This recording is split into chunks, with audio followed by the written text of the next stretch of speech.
Brevis lattices. और 14 Brevis lattice के अंतर्गत में क्या है, क्लासिफिकेशन ऑफ क्रिस्टल है। और ये क्लासिफिकेशन जो हम बताने जा रहे हैं उसमें एटम के अरेंजमेंट, इंटरफेसियल एंगल और एज लेंथ तीनों को ध्यान में रखकर ये क्लासिफिकेशन किया गया है। आपको बता दें कि जब आप पहली बार यूनिट सेल या क्रिस्टल का क्लासिफिकेशन किए तो दो तरह का यूनिट सेल हुआ, पोजीशन ऑफ एटम के आधार पर, एक प्रिमिटिव और एक नॉन प्रिमिटिव। ये क्लासिफिकेशन एटम के अरेंजमेंट पर था। जब आपने कल 7 क्रिस्टल सिस्टम पढ़ा तो उसमें हम लोग अपना मुख्य आधार बनाए थे एज लेंथ और इंटरफेसियल एंगल। एज लेंथ और इंटरफेसियल एंगल के आधार per unit cell crystal system 7 प्रकार के हुए। तो आप पढ़े क्यूबिक, टेट्रागोनल, ऑर्थोरॉम्बिक, ये पूरा मोनोक्लिनिक, ठीक है, ट्राइक्लिनिक, हेक्सागोनल, इस तरह से करके 7 क्रिस्टल सिस्टम का आपने स्टडी किया। अब हम यहाँ पर 14 ब्रेविस लैटिस का बात करने जा रहे हैं। और ये क्या है 14 ब्रेविस लैटिस, ध्यान से आप समझेंगे। यहाँ पर एक बार फिर से बता दें, ये 14 ब्रेविस लैटिस ब्रेविस नामक साइंटिस्ट के द्वारा इस पूरे यूनिवर्स में, इस पूरे ब्रह्मांड में जितने तरह के क्रिस्टलाइन सॉलिड पाए जाते हैं उसका सैंपल इकट्ठा किया गया। और उसके बाद सभी का स्टडी करने के बाद इन्होंने बताया कि इस धरती पर 14 टाइप का ही क्रिस्टलाइन सॉलिड पाया जाता है। लेकिन इसमें जो क्रिस्टल आएगा इस बेसिस पर क्लासिफाइड किया गया है कि एटम का अरेंजमेंट, मतलब किस किस चीज को बेस बनाया गया है। तो एटम का अरेंजमेंट, उसके बाद एज लेंथ और उसके बाद इंटरफेसियल एंगल, सब कुछ को मुख्य आधार बनाया गया। तब जाकर इस पूरे ब्रह्मांड में 14 प्रकार का ब्रेविस लैटिस मिला है, यानी क्रिस्टल लैटिस मिला है। शुरू हो रहा है आपका क्यूबिक। जैसे आप सभी स्टूडेंट कल तक जब पढ़ कर गए तो केवल क्यूबिक का नॉलेज था। आज उस क्यूबिक, मतलब आप क्यूबिक उसको कहते थे जब सारे एज लेंथ बराबर और सभी इंटरफेसियल एंगल 90 डिग्री, तो आप उसको क्यूबिक कहने के लिए तैयार थे। अब जानिए कि क्यूबिक भी 3 तरह का होता है। और आप इस लायक है कि हमारे बिना बताए भी आप समझ सकते हैं। जैसे हमने बोल दिया सिंपल क्यूबिक, तुरंत आपका दिमाग सोचने के लिए तैयार है कि पार्टिकल कहाँ मिलेगा, केवल कॉर्नर में। लेकिन क्यूबिक में भी हमने बोल दिया बॉडी सेंटर्ड क्यूबिक, तो तुरंत आप सोचने लगे कि कॉर्नर के अलावा बॉडी में। तो क्यूबिक भी 3 प्रकार का हो गया, एक प्रिमिटिव क्यूबिक, एक बॉडी सेंटर्ड क्यूबिक और एक फेस सेंटर्ड क्यूबिक। अब आप लोगों में से कुछ एक्स्ट्रा भी माइंड रखने वाले स्टूडेंट हैं जो तुरंत अप्लाई कर रहे हैं, सोच रहे हैं कि इंड सेंटर्ड क्यूबिक क्यों नहीं। तो आप सोच सकते हैं इंड सेंटर्ड क्यूबिक, लेकिन इस धरती पर कोई क्रिस्टल है ही नहीं इंड सेंटर्ड क्यूबिक का। इसलिए क्यूबिक को हम बता रहे हैं कि क्यूबिक केवल 3 टाइप्स का होता है, एक प्रिमिटिव क्यूबिक, एक बॉडी सेंटर्ड और एक फेस सेंटर्ड। केवल नाम देने से नहीं होगा, उसका एग्जांपल भी इस यूनिवर्स में कोई ना कोई सॉलिड होना चाहिए जो है नहीं। तो हम बोलेंगे प्रिमिटिव क्यूबिक तो तुरंत आप समझ जाएंगे कि एटम केवल कॉर्नर पर, बॉडी सेंटर्ड क्यूबिक कॉर्नर के अलावा बॉडी में, फेस सेंटर्ड क्यूबिक कॉर्नर के अलावा फेस। अब हम बात करते हैं टेट्रागोनल सेकंड टाइप के क्रिस्टल का, जो कल पढ़ कर गए थे। अब इस टेट्रागोनल में भी टेट्रागोनल 2 प्रकार का होता है, एक प्रिमिटिव टेट्रागोनल, तुरंत आप समझ जाएंगे कि एटम केवल मतलब कि टेट्रागोनल के कॉर्नर पोजीशन पर मिलेगा। अगर हम कहेंगे बॉडी सेंटर्ड टेट्रागोनल तो कॉर्नर के अलावा बॉडी में।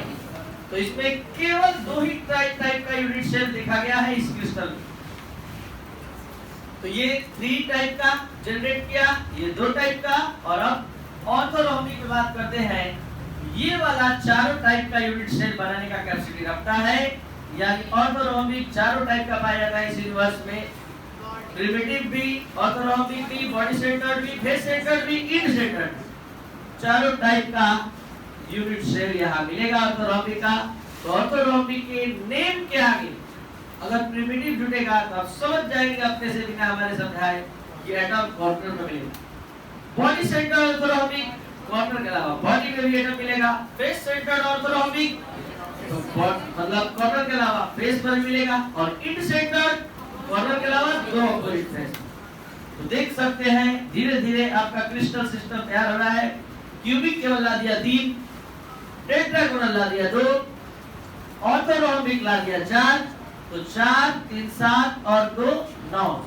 और ये देखिए आप आगे मोनोक्लिनिक। मोनोक्लिनिक जो है 2 टाइप का। कौन कौन? Primitive end centre, face centre, body centre इसका नहीं होता है, मतलब इसका सॉलिड क्रिस्टल नहीं मिलेगा, नहीं होता है। तो ये 2 ही टाइप का केवल। अब बात करते हैं हेक्सागोनल। तो ये भी केवल प्रिमिटिव हेक्सागोनल, केवल कॉर्नर पर पार्टिकल मिलेंगे, बीच में फेस पर, एज पर, बॉडी में नहीं मिलता है, मतलब ऐसा क्रिस्टल नहीं देखा गया। तो प्रिमिटिव हेक्सागोनल। और उसके बाद अब रोम्बोहेड्रल, तो ओनली कॉर्नर पर, ठीक है। तो ये है आपका रोम्बोहेड्रल। और अब बात करते हैं ट्राइक्लिनिक, ये भी केवल कॉर्नर पर, मतलब प्रिमिटिव ट्राइक्लिनिक केवल। तो इस तरह से आप काउंट कर लीजिए। 3 मिला किसमें? क्यूबिक में, 2 मिला टेट्रागोनल में, 4 मिला ऑर्थोरोम्बिक में, 2 मोनोक्लिनिक में, 1 हेक्सागोनल, 1 रोम्बोहेड्रल और 1 ट्राइक्लिनिक। तो देयर आर 4 क्रिस्टल। यहाँ पर 4 क्रिस्टल है टोटल ब्रेविस के द्वारा। और ये 4 में देख सकते हैं 3 2 5 5 4 9 10 11 12 13 टोटल 14। और ये पहली बार ब्रेविस नामक साइंटिस्ट के द्वारा इन सभी क्रिस्टल का सैंपल इकट्ठा किया गया। तो धीरे धीरे आपका नॉलेज बढ़ा। पहले आपने जाना unit cell, primitive, non primitive, वो पार्टिकल के अरेंजमेंट के आधार पर। फिर आप कल जान गए कि एजलेट और इंटरफेसियल एंगल के आधार पर 7 टाइप का, और आज जस्ट डबल 14 टाइप का क्रिस्टल के बारे में आपको नॉलेज हो गया।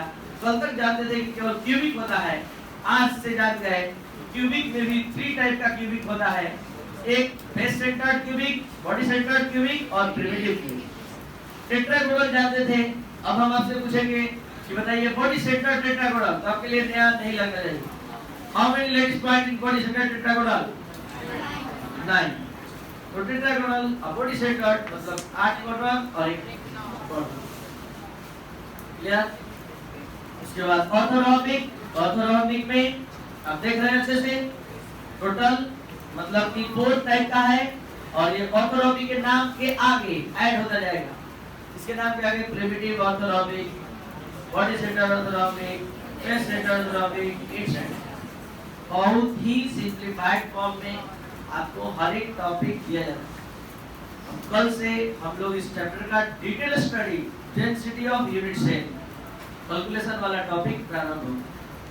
जितना तरह का पहले क्रिस्टल है वो देख ली, फिर टोटल ए टू जेड जितना भी टॉपिक आपके माइंड में चल रहा है, हर एक टॉपिक, चाहे वो आईडी क्रिस्टल हो, कोवैलेंट क्रिस्टल हो, हर एक टॉपिक देख दिया जाएगा। हर एक टॉपिक आप केवल रेगुलर क्लास कीजिए, और जिस दिन बोले कि आपका चैप्टर खत्म आप मिलाएंगे, हर एक टॉपिक आपका है। लेकिन इंटरेस्ट कर रहा है, कल का फुल टॉपिक कैलकुलेशन का है, डेंसिटी ऑफ यूनिट सेल, जिसमें पूरा